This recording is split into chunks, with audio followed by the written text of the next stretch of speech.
News में आप सभी का स्वागत है। मैं अभी इस समय हनुमत धाम परिसर में हूँ और यहाँ हमारे समक्ष एक हमारे उत्तराखंड के जाने माने एक साहित्यकार जो कि इनको भारत सरकार और राज्य सरकार द्वारा कई पुरस्कारों से भी इनको नवाजा गया है।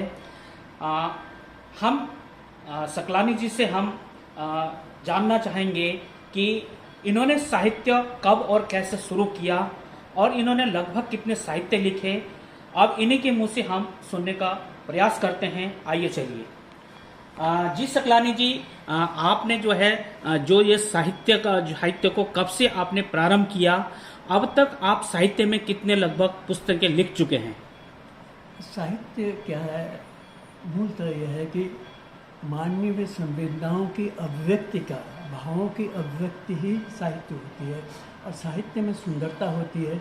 इसीलिए साहित्य शिक्षा की एक अलग विधा होती है। मतलब और वेदना, जैसे ना विवेकानंद त्रिपाठी ने लिखा था कि वियोगी होगा पहला कहीं, आह से उपजा होगा गान, निकल कर आँखों से चुपचाप वही होगी कविता अनजान। जब तक दिल में वेदना न हो, दुख दर्द न हो और स्पर्श करने की क्षमता न हो, तब तक साहित्य का जन्म नहीं होता है। अब मैं आपको बताऊं, हरिवंश राय बच्चन से एक बार किसी ने पूछा, बच्चन जी आपने मधुशाला कैसे लिखी है? तो वो बोले कि एक बार हमारे 7-8 दोस्त हम लोग ट्रेन में कहीं जा रहे थे और दिन भर में तो हल्ला गुल्ला मचता रहा हमारे आपस में, लेकिन शाम होने लगे तो सब बोर होने लग गए। अब किसी एक ने कहा कि भाई कुछ ऐसा करो कि मतलब फिर से उल्लास उमंग छा जाए। तो एक ने कह दिया कि भाई हाँ बात तो सही, कुछ ऐसा होना चाहिए। तो उसके एक ने पूछा किसी के पास मदिरा है?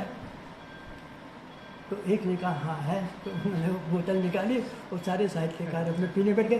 तो उसके बाद बोतल पीने के बाद उनके दुख दर्द जो उमड़ के आए मदिरा के माध्यम से, तब हरिवंश राय बच्चन ने कहा मधुशाला मैंने वहाँ से देखी। तो इस तरह आता। इसी तरह मेरी रचना के माने थप्पड़ मारा फिर कविता लिख दी, उससे ऊर्जा मिली, फिर उसको देखते ही चले गए। फिर 2-4 ऐसे पुरस्कार मिले, सोमनाथ द्विवेदी से मिलने का अवसर मिला, तो फिर हिम्मत बढ़ती चली गई। और सर लगभग कितने वर्ष हो चुके हैं आपका साहित्य का ये सफ़र? मेरा सन 1965 में पहली रचना छपी थी नवभारत टाइम्स की बाल रजिस्टर में, तब से लेकर लगातार छपती रही और देश के प्रमुख समाचार पत्र मैगजीन में मेरे हज़ारों आर्टिकल्स छपे हैं। विशेष तौर पर हिंदी साहित्य पर बहुत सारा लिखा मैंने।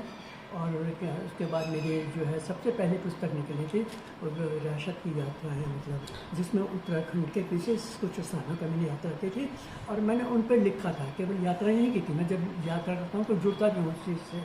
और उस पुस्तक के लोकार्पण पे जब उस रस्किन भवन में पड़ा तो बिना मेरे बुलाए हुए है मैंने किसी उनके मित्र को कहा था हो सकता तो आ जाए, और उस दिन वो प्रेस क्लब देहरादून में आया और बड़ी अच्छी समीक्षा वहाँ पर होने की, उससे बड़ी ऊर्जा मिली मुझे। सर साहित्य की प्रेरणा आपको कैसे मिली और आपने ये साहित्य शुरू किया?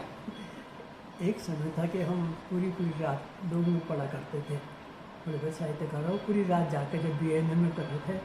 तो वैसे बचपन में वहाँ से हुआ, फिर इत्तेफाक से ऐसा हुआ कि मतलब मेरी आगे यूनिवर्सिटी में एक कहानी दुर्घटना को सेकंड पुरस्कार मिला जब। और उत्तराखंड की जब कश्मीर पर अटैक हुआ था पाकिस्तान का 1971 में, मेरे कश्मीर पे एक समीक्षा छपी थी उसमें अपनी यूनिवर्सिटी की मैगजीन में। तो वहाँ से जो मुझे वो मिला सर्वर का मिला, तब से और ज़्यादा गहरी रुचि मेरी साहित्य के प्रति हो गई। सर अभी तक कितने पुस्तक लिख चुके हैं और किन किन साहित्यों पर आपने जो है फोकस किया है इनको? अभी तक 3 तो मेरे कहानी संग्रह निकले हैं। एक क्या नाम है इस सिलसिले में, एक अनुभूतियाँ, और एक इस सिलसिले में 3 कहानी संग्रह निकले और 7 यात्रा वृत्तांत निकले हैं जिसमें पूरे देश की यात्रा है। एक में पूरे जहाँ विदेशों को मुझे बुलाया गया वहाँ गया मैं, वहाँ पर सारी यात्राएँ मेरी 7-8 देशों की यात्राएँ हैं। तो मैं ये खाली यात्रा करने का मेरा ये उद्देश्य होता है कि मैं वहाँ अच्छी चीज़ें ग्रहण करूँ, उससे अच्छी चीज़ें ग्रहण करके मैं वो रोकांकर्ती करूँ, बजाय कि मैं वहाँ का बुरी चीज़ें देखूँ। मैं अच्छी चीज़ें देखूँ ताकि हमारी नई जनरेशन को उसमें मिले। और 3 जगह मेरे मोबाइल खोए विदेश में, और 3 जगह मेरे मोबाइल मिले, और एक जगह मेरा सूटकेस खोया 6-7 दिन बाद वो भी वापस मिल गया। तो ये चीज़ें हमें अपनी पूरी जनरेशन को बतानी चाहिए कि वहाँ इतनी ऑनेस्टी है, कोई सड़कों पर हॉर्न नहीं बजाता, कोई कूड़े नहीं फेंकता। तो ये सब मैं अपनी रचनाओं में रेखांकित करता हूँ कि हमारी जनरेशन को एक शिक्षा मिले। सर, जैसे कि आपने अपने साहित्य के दौरान आपने हमारे देश के विभिन्न प्रांतों में आपने भ्रमण किया और वहाँ से आपने अपने अनुभव के आधार पर अपने साहित्य में लिखे हैं। उत्तराखंड और अन्य प्रदेशों में क्या फ़र्क है सर?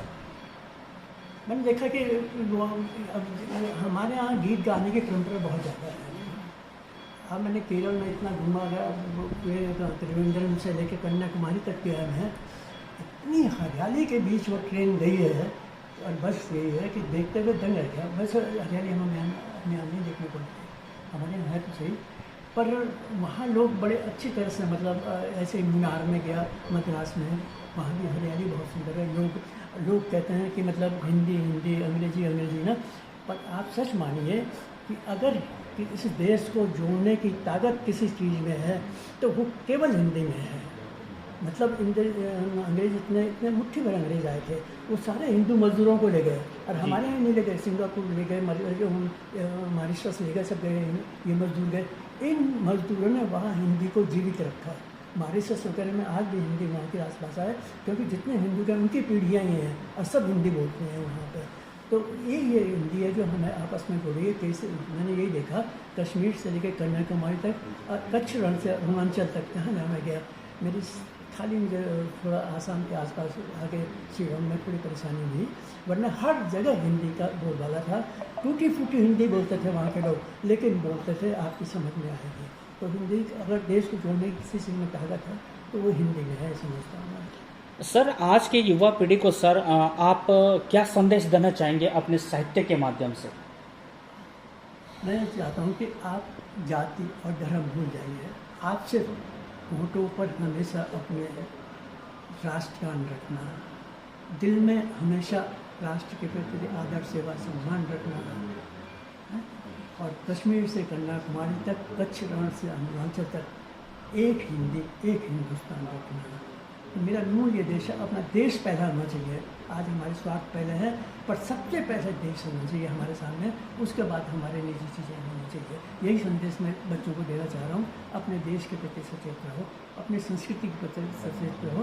केवल गीत गाने से नहीं होगा, उसे अपनाने से, उस पर चलने से होगा सर। जैसे कि सर आज की जो नई जो शिक्षा पद्धति और साहित्य में क्या चीज़ अब अंतर मानते हैं? एक समय था कि बचपन में कि जब हम चाय की दवा देखते थे तो आपस में बड़ा वो हो जाता था, झगड़ते हो जाते थे, कलम देखते थे छोड़ते। अब चाय की दवा दिखाई नहीं देती, अब वो लकड़ी की कलम भी नहीं दिखाई देती है। अब टाइपिस्ट आ गए, अब टाइप भी ख़त्म हो रहा है, अब मुंह से बोलने के आ गए हैं, वही टाइप हो रहा है। तो परिवर्तन आ रहा है, लेकिन परिवर्तन ऐसा भी नहीं आना चाहिए जो हमारी संस्कृति को व्यथित कर रहा है। हमें बताना चाहिए अपनी नई जनरेशन को, हमारे यहाँ कोई बताता नहीं है। हम गीत गाते हैं लेकिन बताते नहीं कि मतलब हाँ ऐसा होना चाहिए। यही बहुत ज़्यादा ज़रूरी है। पहले हम गांव में रहते थे, 8-10 चाचा ताऊ सब रहते थे, सारे बच्चे रहते थे, 8 कमरे ऊपर थे, 8 नीचे थे। कौन बच्चा किसकी रसोई में खाना खाता था पता नहीं चलता था, कौन बच्चा किसके साथ सो रहा पता नहीं चलता था, किस माँ की डंडी किसके बच्चे को पड़ती थी पता नहीं चलता था। इतना माहौल था, ऐसा प्रेम का वातावरण था, इतना अच्छा हमारा सामाजिक पारिवारिक वातावरण था। आज देखिए कहाँ मिलते हैं, 7-8 आदमी आपको किसी घर में मिलेंगे नहीं, 2 मिल जाए वो भी बहुत है। तो हमें एक ऐसा समाज बनाना अपना पुराना वाला, जहाँ हम सब एक रह सकें, एक दूसरे के दुख पर अपना सामने हो सकें। ये थे हमारे जो साहित्यकार हेमचंद सकलानी जी। इन्होंने विभिन्न जो है प्रांतों में इन्होंने भ्रमण किया, विदेशों में भ्रमण किया, और ये मूल रूप से उत्तराखंड, हमारे उत्तराखंड प्रदेश के रहने वाले हैं। और इन्होंने जो जीवन में जो इन्होंने जो अपने साहित्य के माध्यम से जो समाज के सामने एक जो अपना जो साहित्य को इन्होंने लाया, इससे यह प्रतीत होता है कि वास्तव में जो हमारे समाज के अंदर जो आज जिस तरह से परिवर्तन आ रहा है, उस परिवर्तन में ये युवा पीढ़ी से कहना चाहते हैं कि हमारा समाज भले चाहे आज बदल रहा है, परंतु हमारे जो संस्कृति, हमारे जो सभ्यता है, आज भी जो पारिवारिक जो एक हमारा ताना बाना होता था, वो पारिवारिक ताना बाना भी जो है आज कहीं ना कहीं जो है इसमें बिखरता हुआ नजर आ रहा है। ऐसे में हम सभी का दायित्व है कि पहला देश है, देश के बाद हम लोग हैं, और हम में जो है हमारा दायित्व भी यह है कि हम शिक्षा के साथ साथ हम अपने देश, समाज,